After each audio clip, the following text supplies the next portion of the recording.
که چینا با همدیگر رقابت کرده و بر ضد مشرکا و مجوسی ها جنگ میکردن. او کسایی که صحبت های ما را گوش کردن یک معلومات ابتدایی دارند در این موضوع. و قبیله ازد از همه سرشمارترین قبایل کهلانی قبیله ازد است که از این قبیله سرچشمه میگیرند اوس، خزرج و خزاعه.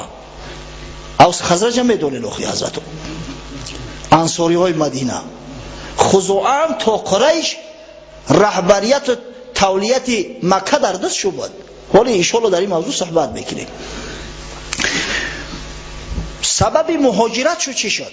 امی بنی کهلان با پرگی از یمن خارج شدن، در تمام نیم جزیره عربستان پهن شدن، حتی از مرزهای نیم جزیره عربستان هم خارج شدن به سوی شام، به سوی عراق. سببش چی است؟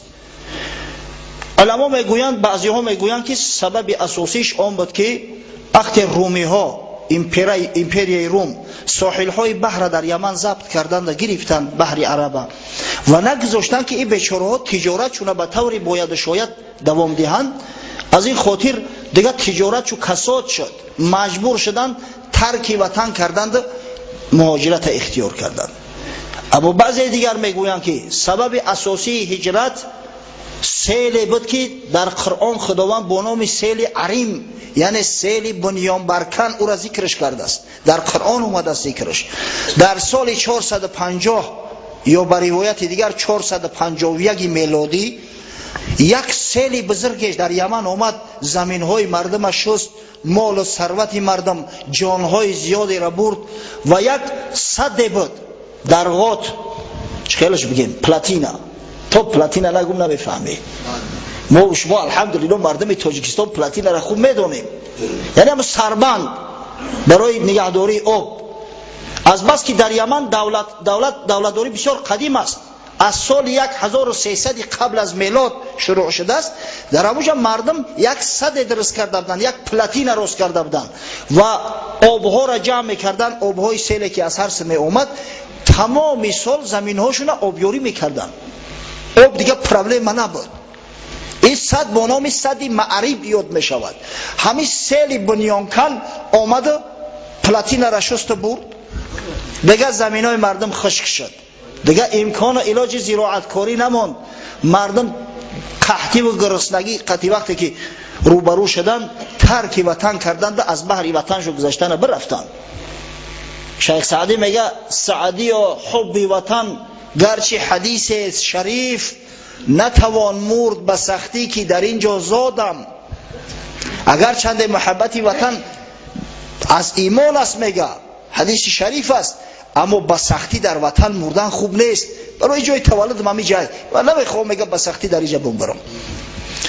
و پهن شدند، از جمله قبایل ازد قبل از همه خارج شدند. ازدی ها یک چند قبیلچه های خردخور، شاخه های خردخور داشتند. از جمله یک شاخه که به عمران ابن عمرو منسوب است، در منطقه نزدیکی مکه جای گرفت، ببخشید در عمان جای گرفت. یک دولتی هست امروز با نام عمان، شما خوب میدونه. به همین منطقه رفتن در اینجا مستقر شدند. قبیله دیگر با نام ثعلبه ابن عمرو آمدند در مدینه امروزه مستقر شدند، در همین منزل مکان مدینه و اطراف مدینه. و اوس خزرج هم همون فرزندای ثعلبه ابن عمرو هستند. از همون که پیدا شدن آهسته آهسته نمی دو قبیله که در اسلام خدمت‌های به نهایت بزرگ کردند ارزی وجود نمودند. خب قبیله حارثه ابن عمرو، یا از نام پدرش معلوم است که برادر بدیم، فهمیدی اوخیا؟ همش فرزندای عمرو هستند.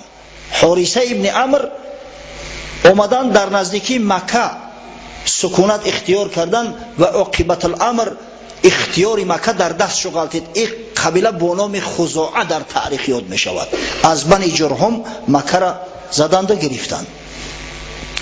خب یکی از دیگر برادران با نام جفنه ابن عمرو عازم شام شد، به شام رفت و از همین اولاد یک شخص دولت غسانی ها را تشکیل داد در شام که پادشاهیگری عرب حسابیده می شود و یک مرکز داشتن با نام بصره. مدت طولانی چندین عصر اینا پادشاهی و حکومت کردند در شام. دیگر از قبیله هایی که از بنی کهلان منسوب بودند و خارج شدند، قبیله بنی کنده. بنی کنده در ابتدا خارج شد، به بحرین اومد. بحرینی که امروز ناآرامش کردیند. در اینجا ساز نگرفت، خارج شد، حضرموت رفت. با بعضی سبب ها در حضرموت هم استاده نتونستن، به نجد آمدن. در نجد یک دولتچه خوردی هم کردن که دیگه یگان آثارش تا امروز باقی نمانده است. قبیله لخم و جزام اینا به طرف شرق روانه شدن، به عراق. همه سالهای بود که دولت ایران دیگه ارزی وجود نداشت. بعد آمدن اسکندر مقدونی، بعد شکست دارا، شما میدونید دولت داری فارس به حد تارمار شد، پراکنده شد که دیگه هیچی نموند. و عرب های بنی کهلان هم از فرصت استفاده برده آمدن در زمین های سردال و درخت و زراعتی عراق جا گرفتن، در منطقه انبار و در منطقه حیره که نزدیک به کوفه است در ساحل فرات اومدن جا گرفتن. خب این بود درباره قبایل عرب های عربه. اکنون عربی مستعربهش ماند، قسمت سیمش.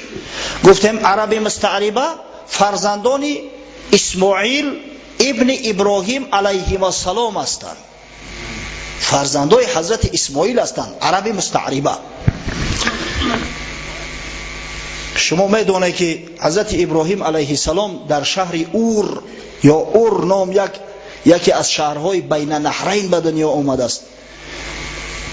دعوت خدا را زیاد کرد در این شهر. وقتی که قبول نکردن، حتی که در منجنیق گذاشته و به آتش انداختنش حضرت ابراهیم، و خداوند چه نجاتش داد، ترک وطن کرد.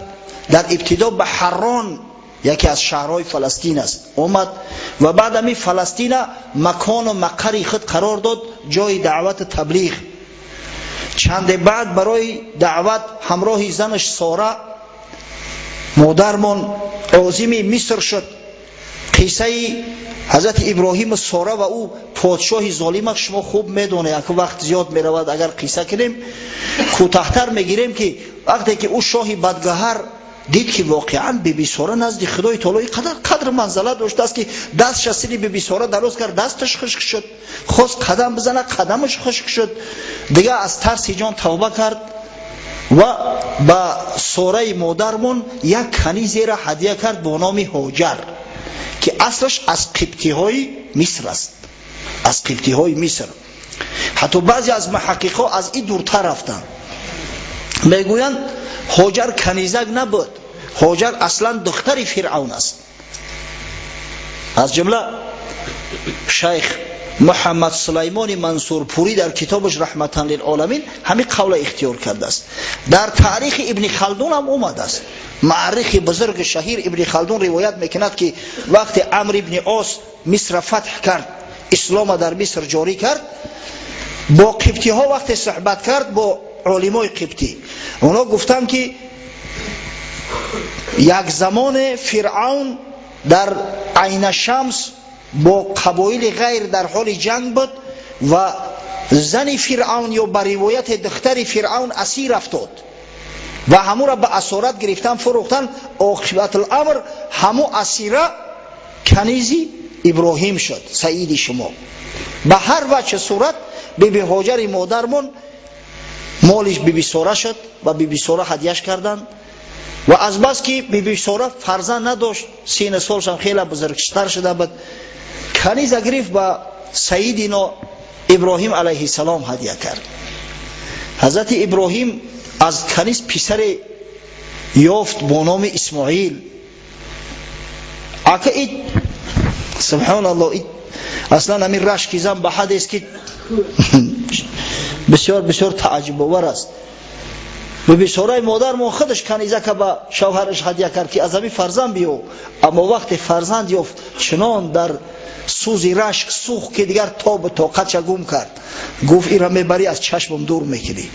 و قصه را میدونه که حضرت ابراهیم علیه السلام البته که به هدایت خدا و به وحی الهی نمیشود، برای آبادانی همون سرزمین، برای آبادانی خانه خدا که مردم از نو رفته و در اونجا عبادت کنند و طواف خانه خدا را به جا بیارند، به حضرت ابراهیم علیه السلام وحی فرستاد، تلقینش کرد تا اینکه کنیز خودش همراهی فرزندش گرفته بیارد و در یک صحرای به آب و گیاهی که یگان شخص در اونجا نبود.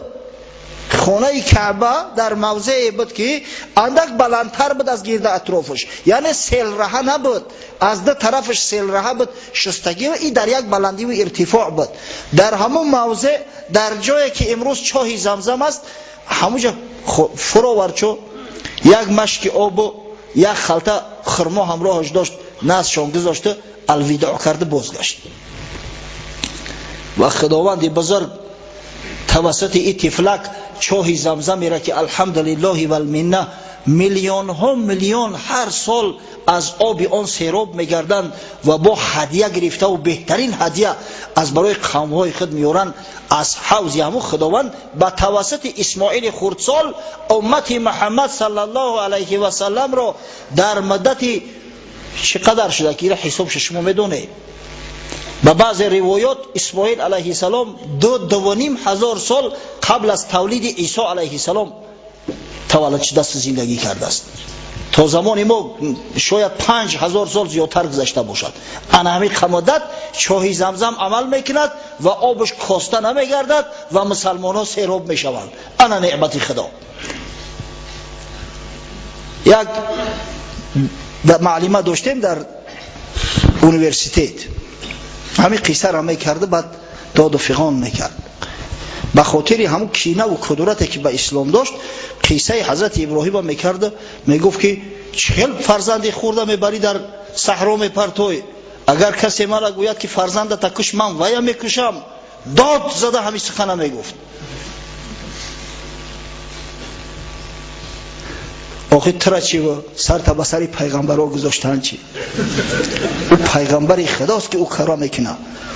انا خیلی بزرگ مرد است که خدای تعالی از میان میلیارد بنده هاش او را برگزیده است و پدری ملت موحد قرار داده است. قدرت خدای تعالی را ببینه.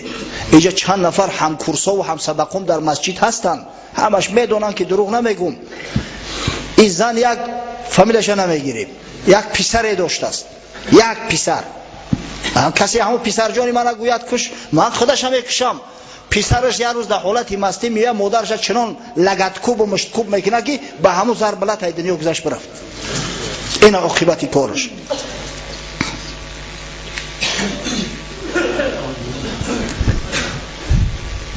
تا دل مرد خدا نامد به درد، هیچ قومی رو خدا رسوا نکرد. هر کس باید موضع خچه بدونه، هر کس باید جای خچه بشناسه. و حضرت اسماعیل علیه السلام در همون مکان همراه مادرش میزیست. قوم با نام قبیله جرهم و گفتیم که یک قدیمه هستند، از اعراب بعیده هستند، در نزدیکی مکه زندگی میکردند. گاه گذرشون میافتاد. بار اومدن دیدن که یک زن همراه یک طفلک در همونجا زندگی میکند و در نزدش یک چاه نازنین است، زمزم. به خاطر اون میگن که آبش فراوان خارج میشد. اومدن اجازت پرسیدن، یعنی صاحب چاه هستن اینا آخه، که اجازت بدید که ما در جوار شما، در اطراف شما زندگی کنیم. وقتی اجازه گرفتن، همین قبیله آهسته آهسته اومده در اطراف مکه خانه ها ساخت و از آب همون زمزم استفاده می بردن. در این بین بیبی هاجر مادرمون از دنیا گذشت. بعدا حضرت ابراهیم علیه السلام در تاریخ میبینیم که یک چند بار به نزد فرزندش به مکه آمده است. به اخبار صحیحه محققا وقت حساب کتاب کردن، بعد وفات بیبی هاجر حضرت، حتی بعد وفات نه، در زمان حیات بودنش هم باره اومده است. عموما بعد از اون که طفلک همراه مادرش آورده گذاشته بود، 4 بار دیگر به مکه مکرمه تشریف آورده است حضرت ابراهیم. بار اول قصهش در قرآن است قصه ذبح اسماعیل علیه السلام که حضرت ابراهیم رؤیا دید، رؤیای صالحه که خداوند امرش کرد که فرزند خطه برای ما قربانی کن و حضرت هم به یگان درنگ آمد به مکه مکرمه خواست اسماعیل ذبح کند، اما خداوند وقتی که دید که پیغمبر رؤیای حق تصدیق کرد، قد صدقت رؤیا بالحق، در عوضش یک ذبح عظیم عطا کرد، یک گوسفند بزرگی. این بار اول شد.